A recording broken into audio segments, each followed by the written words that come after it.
Hello friends, welcome to Reva's cooking recipes. இப்போ ரொம்பவே டேஸ்டியான ஹெல்தியான கொள்ளு சூப் எப்படி ரெடி பண்ணுறதுன்னு பார்க்கலாம். இந்த ரெசிபி சின்ன குழந்தைங்கள்லேருந்து பெரியவங்க வரைக்கும் யார் வேணாலும் சாப்பிட்லாங்க. உடம்புக்கு ரொம்ப ரொம்ப நல்லது. வாங்க இப்போ இந்த சூப் எப்படி பண்ணுறதுன்னு பார்க்கலாம்.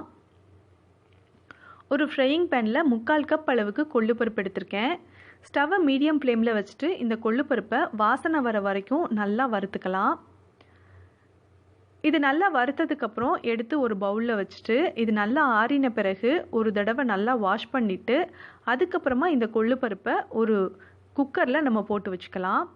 இப்போ இது கூட 2 கப் அளவுக்கு தண்ணி சேர்த்துடலாம். 1/4 டீஸ்பூன் பெருங்காயத்தூளும் 1/2 டீஸ்பூன் அளவுக்கு மஞ்சள் தூளும் இதில் சேர்க்கணும். சேர்த்தாச்சு. இப்போ 1 டீஸ்பூன் அளவுக்கு கல் உப்பு சேர்க்குறேன். உங்களுக்கு விருப்பப்பட்டால் நீங்கள் தூள் உப்பு கூட சேர்த்துக்கலாம். இப்போ ஒரு பெரிய சைஸ் தக்காளி எடுத்து அதை 4 கட் பண்ணிவிட்டு சேர்க்குறேன். சேர்த்து குக்கரை மூடி 10 நிமிஷம் வேக வச்சு எடுத்தோன்னா இந்த பருப்பு நல்லா வெந்திருக்குங்க. நம்ம ஏற்கனவே அதை வறுத்துருந்ததுனால. இப்போ இது நல்லா ஆறின பிறகு ஃபஸ்ட்டு இந்த பருப்பை மாத்திரம் எடுத்து மிக்சி ஜாரில் போட்டு அரைச்சிட்டு அதுக்கப்புறமா அந்த தண்ணியும் சேர்த்து அரைச்சிட்டு கூடவே 2 கப் தண்ணியும் சேர்த்து ஃபில்டர் பண்ணி எடுத்து வச்சுக்கணும். இப்போ ஒரு பாத்திரத்தில் 2 டீஸ்பூன் அளவுக்கு ஆலிவ் ஆயில் சேர்க்குறேன். ஆலிவ் ஆயில் அல்லது சாதாரண குக்கிங் ஆயில் எது விருப்பமோ அது நீங்கள் சேர்த்துக்கலாம். எண்ணெய் சூடானதும் இது கூட 1 டேபிள் ஸ்பூன் அளவுக்கு சின்னதாக நறுக்கின வெங்காயமும் 4 பல்லு பூண்டும் சேர்த்துருக்கேன். வெங்காயம் பூண்டு ரெண்டையுமே சின்ன சின்னதாக கட் பண்ணியிருக்கேன். கட் பண்ணிட்டு இதை நல்லா மிக்ஸ் பண்ணிக்கலாங்க. இப்போது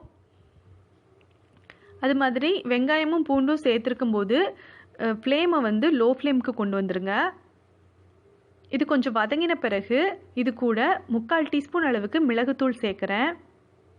கூடவே 1/4 டீஸ்பூன் அளவுக்கு பெருஞ்சீரகத்தூள் சேர்த்துடலாம். சேர்த்துட்டு மிக்ஸ் பண்ணிக்கணும். இந்த சூப்புக்கு நாம் சோயா சாஸோ அல்லது வினிகரோ சேர்க்கணுன்னு அவசியம் இல்லைங்க. இந்த மிளகுத்தூளும் சோம்பு தூளுமே நல்ல ஒரு ஃப்ளேவர் கொடுக்கும். இது நல்லா மிக்ஸ் பண்ணியாச்சு. இப்போ இது கூட நம்ம கொள்ளு தண்ணி ஃபில்டர் பண்ணி வச்சதை சேர்க்க போகிறோம். சேர்க்குறதுக்கு முன்னாடி ஒரு தடவை இதை நல்லா மிக்ஸ் பண்ணிவிட்டு அதுக்கப்புறமா வெங்காயம் பூண்டு வதங்கி இருக்கிற பாத்திரத்தில் சேர்த்துக்கலாம். இந்த தண்ணியை சேர்த்த பிறகு லோ ஃப்ளேமில் இருக்கிற ஃப்ளேமை மீடியம் ஃப்ளேமுக்கு கொண்டு வந்துடணும். அது மாதிரி காரமோ உப்போ நீங்கள் இந்த நேரத்தில் செக் பண்ணிக்கோங்க. செக் பண்ணிவிட்டு தேவைப்பட்டதுன்னா மிளகுத்தூளோ அல்லது உப்போ நீங்கள் சேர்த்துக்கலாம். எனக்கு வந்து உப்பு தான் கம்மியாக இருந்தது. அதனால் நான் உப்பு மட்டும் ஒரு 1/4 டீஸ்பூன் அளவுக்கு சேர்க்க போகிறேன். உப்பு சேர்த்துட்டு ஒரு வாட்டி நல்லா மிக்ஸ் பண்ணி விட்டுடலாம்.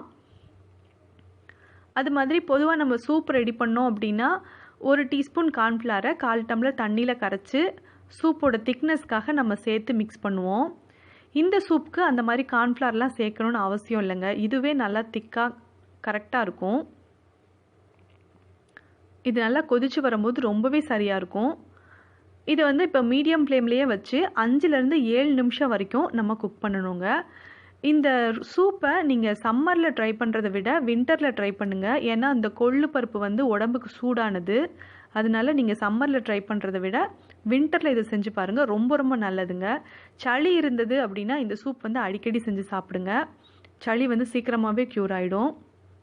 அது மாதிரி இதில் வந்து அயன் கண்டென்ட் ரொம்ப அதிகமாக இருக்கிறதுனால அனிமியா இருக்கிறவங்க, ஹீமோக்ளோபின் வந்து கம்மியாக இருக்குது அந்த மாதிரி இருக்கிறவங்க வந்து இதை அடிக்கடி செஞ்சு சாப்பிட்லாங்க. கை கால் வலி இருக்குது அப்படின்னாலும் அவங்களும் இந்த ரெசிப்பியை அடிக்கடி அவங்க டயட்டில் சேர்த்துக்கலாம். இப்போ பார்த்தீங்கன்னா நல்லா கொதிக்க ஆரம்பிச்சிருச்சு. இந்த நேரத்தில் வந்து நம்ம ஸ்டவ்வை ஆஃப் பண்ணிடலாம். ஆஃப் பண்ணிவிட்டு உங்களுக்கு விருப்பம் இருந்தால் ஸ்ப்ரிங் ஆனியன் நீங்கள் இதுக்கு மேலே தூவிக்கலாம். நான் வந்து இன்றைக்கி கொத்தமல்லி தழை தான் தூவுறேன். தூவிட்டு ஒரு வாட்டி மிக்ஸ் பண்ணிவிட்டு இதை மூடி வச்சிடலாம். ஒரு 3 நிமிஷத்துக்கு மூடி வச்சுட்டு அதுக்கப்புறமா இதை பவுலில் நம்ம சர்வ் பண்ணோன்னா கரெக்டாக இருக்கும். உங்களுக்கு உப்பு வந்து தேவைப்படுது அப்படின்னாலோ அல்லது காரம் தேவைப்படுதுனாலோ இப்போ கூட நீங்கள் வந்து மேலாக்க தூவிட்டு அதுக்கப்புறமா சாப்பிட்லாங்க. சூடாக சாப்பிடும்போது ரொம்பவே நல்லாயிருக்கும். வெயிட் லாஸ் பண்ணணும்னு நீங்கள் நினச்சிங்கன்னா அதுக்கு வந்து இந்த ரெசிபி வந்து ரொம்ப ரொம்ப சூப்பரான ரெசிபி. உங்கள் டயட்டில் அடிக்கடி இதை சேர்த்துக்கிட்டீங்க அப்படின்னா எல்டிஎல் கொலஸ்ட்ராலோட அளவு வந்து நல்லாவே குறையும். அது நீங்கள் கண்கூடாவே பார்க்கலாங்க. இந்த ரெசிபியை செஞ்சு பாருங்கள். எப்படி இருந்தது அப்படின்னு உங்களோட கமெண்ட்ஸை எனக்கு போஸ்ட் பண்ணுங்கள். இந்த ரெசிபி உங்களுக்கு பிடிச்சிருந்ததுன்னா ரேவாஸ் குக்கிங் ரெசிபிஸை சப்ஸ்கிரைப் பண்ணிவிட்டு அப்படியே பக்கத்தில் இருக்க பெல் ஐக்கானையும் கிளிக் பண்ணிடுங்க. தேங்க்ஸ் ஃபார் வாட்சிங்.